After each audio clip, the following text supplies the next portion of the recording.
Thank you very much, Anna. And yes, that night when we met, Margaret, who is our friend, she said, "I have someone I want you to meet, and why don't I pick you from your home and we go to my house, have some drinks, and then we go for lunch." I said, "Okay." And then she said, "I'm introducing you to the two women who are doing exactly what you are doing in Pakistan." I said, "Okay, that will be amazing to see." So here we were getting introduced, and yeah, actually that was the day my festival in Pakistan was on, and I was missing it too much because it was the first time in 8 years that I was away from my festival. But then we had this evening on the same, and I was looking at the Facebook Live between our conversations that it's still on, still on. Yeah, so that's how we met, and thank you very much for inviting me here. And maybe if I was in Pakistan, I wouldn't have made it this far. Exactly. It's kind of meant to happen, right? It's, Two people doing the same thing. I didn't think I'd ever meet anyone like that, and there they were in Vanuatu. Yeah, I was lucky to be in Vanuatu so that I got introduced to you. Yeah, Pakistan is mostly not in the news, or if it's in the news, it's for the bad reasons. Militarization, extremism, terrorism, all the bad news. But coming out and trying to share some good news from Pakistan is always a great feeling. So it's a country about 12 times bigger than Australia in terms of population. So we are 250 million people, 75 languages, between 73 to 75, and UNESCO says there are about 27 languages which are endangered and about to be, dying.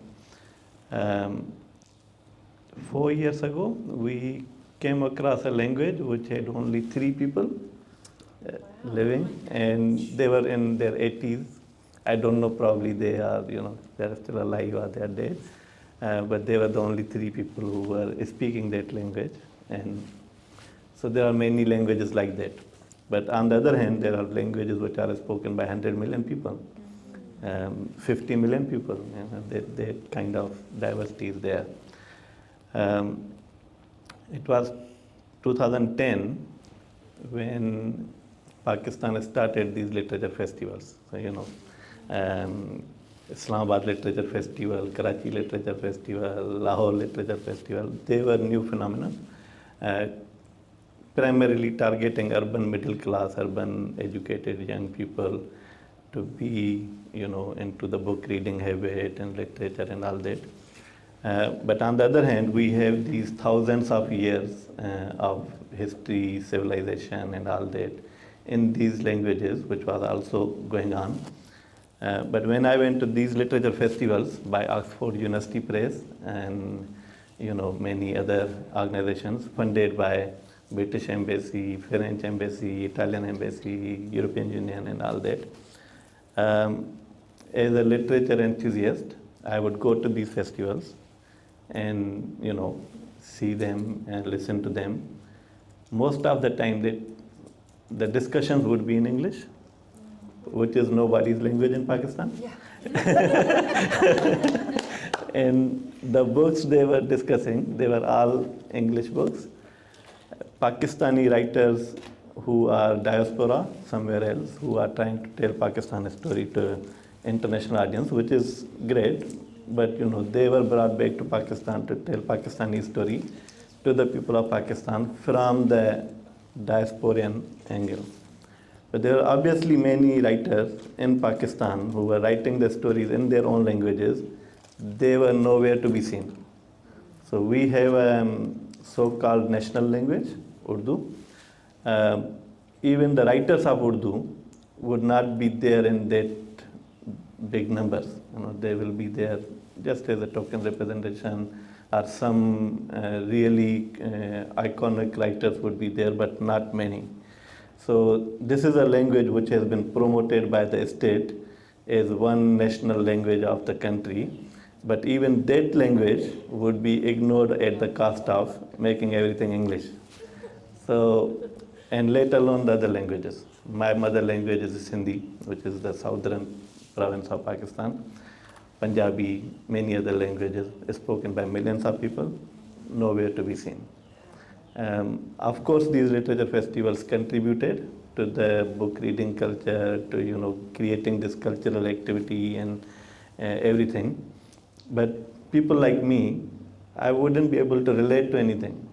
The diaspora writer may be very good for telling the story to people like you. So if you want to read about Pakistan, you would go for that book. But if I want to read about Pakistan, I want to read in that language in which I am thinking, in which I am feeling, in which I am, communicating and all that. That was not there. So I went to all these festivals, 2011, 2012, 13, 14, 15. And each year my frustration with these festivals, although I would go to them and listen to them, but see the value of it, but then also feeling alienated as well. Okay, where is my language? Where is my book? Where is this kind of my perspective? Where is it? In 2015, some of us, few friends, coming from this province of Sindh, predominantly Sindhi speaking, but living in Islamabad, which is our federal capital, we came together and started thinking about what's going on with these literature festivals. And we decided, okay, we have the choice that we create a festival which could be only promoting our language, my language, Sindhi. But that didn't sound very right, because in the province of Sindh, Sindhi language speakers, they don't need Oxford University Press to do a literature festival for them. They have been doing it for thousands of years.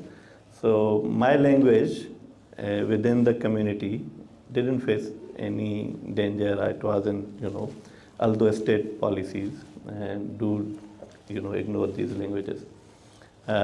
So we thought, okay, it's not about my language, it's about the languages of Pakistan. The language of 3 people speaking the language, and languages of the million people, 10 million people, 50 million people, 100 million people, those languages. We will create a festival which will cater to these languages. So of course, language in Pakistan is one of the very contentious issues. Because it's the country which was created on the basis of religion, and then it was created on the basis of this one national language. So one religion, one nation, one ethnicity, one culture, one language, everything one. Whereas we thought, no, that's not right. The Constitution doesn't protect any forms of diversity. State policies don't promote any forms of diversity. We will create this platform which will be about the languages, not about one language, not about majority language. It will be about the languages which are spoken by many people. So we put together this festival, and we made a political decision that it will be happening in Islamabad, which is the federal capital. Now what we do, so if I bring people from Sindh province to Islamabad, they speak Sindhi, doesn't make any big difference because they are talking the language which nobody in Islamabad understands. So we kind of picked the national language, Urdu, which is the lingua franca of the whole country. And we said, okay, the discussions will take place in Urdu, but we will be talking about our own language. So that way, we are not threatening the state narrative of national language, but we are just, using that language, national language, to communicate the words from our own languages. So interestingly, 21st February, which is the International Mother Languages Day, unfortunately, that has been given to the world by Pakistan, because Pakistan and Bangladesh were the one country, became independent in 47. By 71, Bangladesh was out, became independent country. Why? Because a minority language was imposed on the people of Bangladesh, right? So the whole movement for independence of Bangladesh started from the language rights. There were many other issues as well, but the language was the prime issue. And 21st February is actually a day when some young students were protesting in Dhaka for their language rights.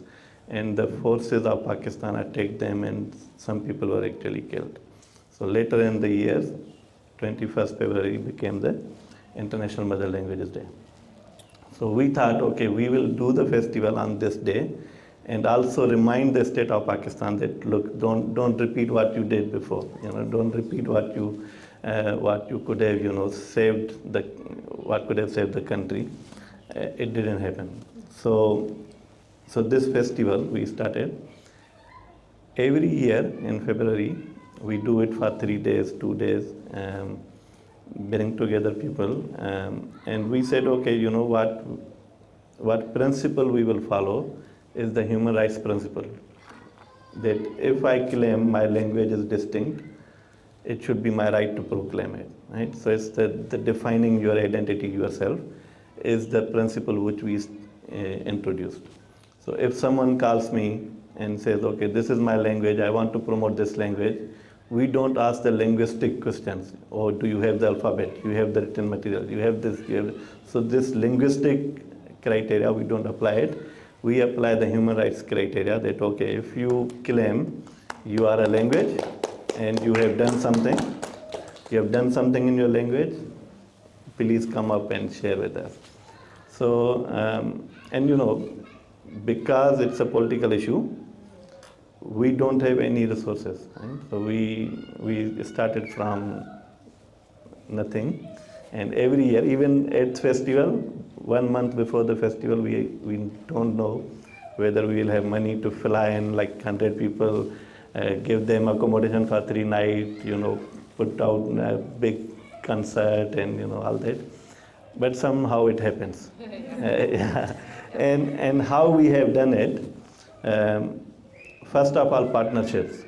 So we have worked with all the state institutions, provincial institutions, provincial governments, international community, to actually ask them to contribute something. So we never, so people like me who are all volunteering, we have our own full-time jobs, full-time careers. We don't need to earn money from this festival. We give our weekends, our nights, our family time, and there's a group of about 30, 40 people who spend 2-3 months of the year just putting together this festival. So we go out to the provincial governments, we go out to the international community, we go out to different language communities to ask them, okay, do you want to contribute some resources? Do you want to bring the people of your own language, which we don't pay for, but you pay for them, and we provide the platform. And that has actually worked really well. In 8 years, we have been able to generate a discourse around the importance of languages in Pakistan, which was not there before. It's always, okay, no, we are one country, one nation, one religion, so let's not talk about languages. But in these 8 years, we have reached to the Senate of Pakistan, which has actually started to debate language rights, the amendments in the constitution which will protect the languages. We have been able to bring all the major cultural institutions who were promoting only the one language narrative. They have come together and supported us. And since then, right now in Pakistan, about 12 or 15 national level festivals are happening in different parts of the country. And now every one of them has this language element to them, which was not there before. Even the festivals from which we were inspired, now they also bring, different languages, and they also do the provide the space for these languages to be there. So, we are continuing, and it has really become very big and most anticipated event of the year. Governments have recognized it. The ministers and people of power, they have come to the festival and announced that, okay, no, they respect the diversity, they respect the languages. So some of the pictures were from the ministers there. So it's and also what we have tried to do is this promote the translations between the languages. So I can always claim my language is the best language, and it has lots of books, and it has Best lots of best stories, best poetry, but it's only within the speakers of that language. But what we want to do, which is similar to what you are doing here, to amplify the voices, right? So tell other people how good is your language, how good is the quality of the literature which you are producing. So translations between the languages of Pakistan, they have increased phenomenally after our festival. So every year now we are seeing 10, 15 books in my festival only, which are translations between the languages. Yeah. And I myself, I am a poet and writer. So I have translated one novel from my own language to this national language, so that people can see the claims which we are making around the quality of our literature to actually be able to read. So of course in English, not many translations are happening. Only diaspora writers are writing in English. But I did brought 2 books for you. Thank you. So there are translations in English. So we have some good English language publications, Oxford University Press. They do a great work in terms of promoting the translations of Pakistani languages into English. But my focus and my festival's focus is English is taken care of. Let's take care of our own languages. So translations from Sindhi to Punjabi, Punjabi to Pashto, Pashto to Saraiki, those kind of translations which we are promoting. Of course, there is a long way to go until the state recognizes. Although it's even though state doesn't recognize the languages, but they have not been able to kill them, right? So state has lost half of the country, but the Bangla language is still there, right? So if they want to oppress any languages, they will not die. There will be only discontent within the country. But when you have the constitutional guarantees, when you have the legal guarantees, actually resources are put behind those guarantees, and then that helps languages promote. Otherwise, a state is never needed for these kind of, these languages have survived thousands of years without any state patronization. But now, because we are living in a country where not only these languages are not recognized, but also systematically deprived and systematically oppressed in the name of oneness, one culture, one religion, one nation.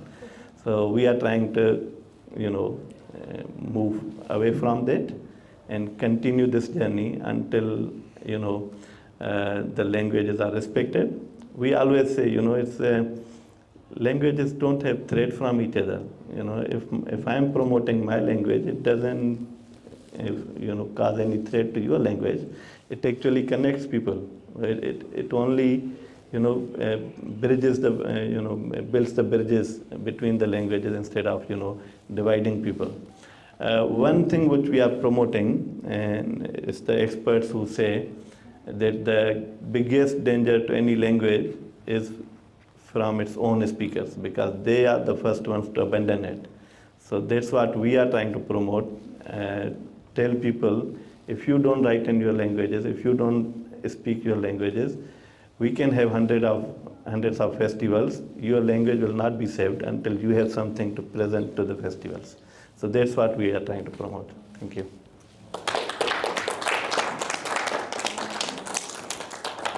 What a story. 8 years, that's how you put a festival together. You wait 8 years.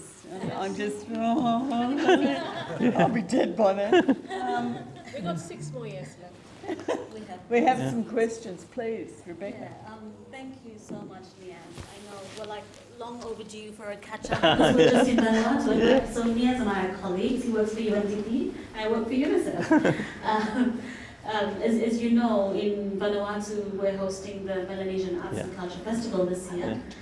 And one of the key focus in Melanesia is that we are the biggest sub-region within the Pacific. We're also the most problematic. We're seen as the most problematic. We're not most problematic. We're not.